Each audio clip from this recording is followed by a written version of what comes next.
almost immediately upon arriving, I met the most important person in Atlantic City, Donald Trump. And it became almost instantly obvious to me that he was our P.T. Barnum, selling you tickets to the Fiji Mermaid and other things like this. Shortly after that, I began talking with his competitors, with Steve Wynn, a serious, successful gambling mogul, with some gamblers, with government officials, and with Donald's own people.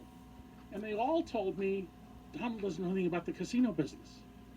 And I'm like, how can that be? I mean, it's not possible. He doesn't know anything about the casino business.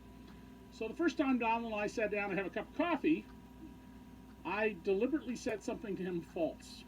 And it had to do with craps. And of all the documents I've saved on Donald, at one point, before digitization became possible, I was renting 2 storage lockers just to keep my files on Barron Hilton, Jack Welch, the LAPD, Daryl Gates, but mostly files on Donald.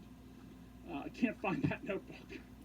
But anyway, I asked him a question about craps in which I put in a false statement. And Donald immediately embraced this falsehood and put it into his answer. Now, this is what the psychics you see advertised on daytime TV do. This is what con artists do. So, in case he had done that, I had prepared several other questions like that where I dropped things into the conversation that were false, and every time he immediately embraced the falsehood and put it into his answer. And that's when I realized, this guy's a con artist. Whatever's going on here, he is fundamentally, at heart, running a scam. Now, I chronicled Donald's behavior back then. I was the person who broke the story that he was not a billionaire.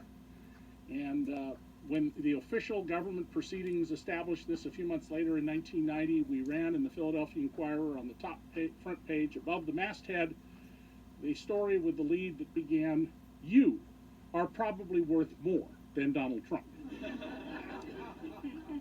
He had a negative net worth of about $295 million. So I have followed Donald ever since. 4 years ago, when Donald announced that he was running, he was treated quite seriously by my peers. Lawrence O'Donnell and I separately came to the same conclusion. He was really running for a new contract with NBC for his television show. This time when he announced, I was the only national journalist who said right out of the box, he's serious this time, and I said he might, wasn't likely, but he might get the nomination. And the difference was that his show was very long in the tooth.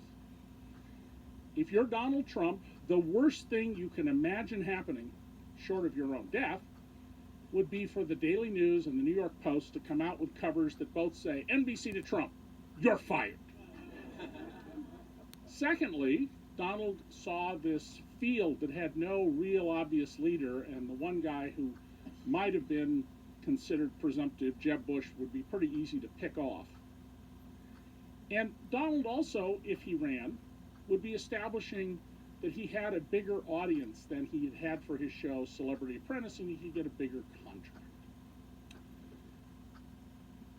I then was appalled at the news coverage by my peers. Now, I watched live when Donald came down with his wife, Melania, in front of him to make his announcement.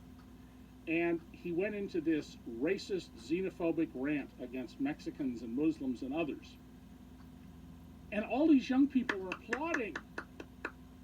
I'm sorry, Midtown Manhattan is not Philadelphia, Mississippi, where Ronald Reagan launched his campaign for the White House. And I thought, oh, well, okay, so he bussed in some people from somewhere. Well, no, the Hollywood Reporter the next day or two broke the story that, in fact, they were actors, paid $50 each to show up. And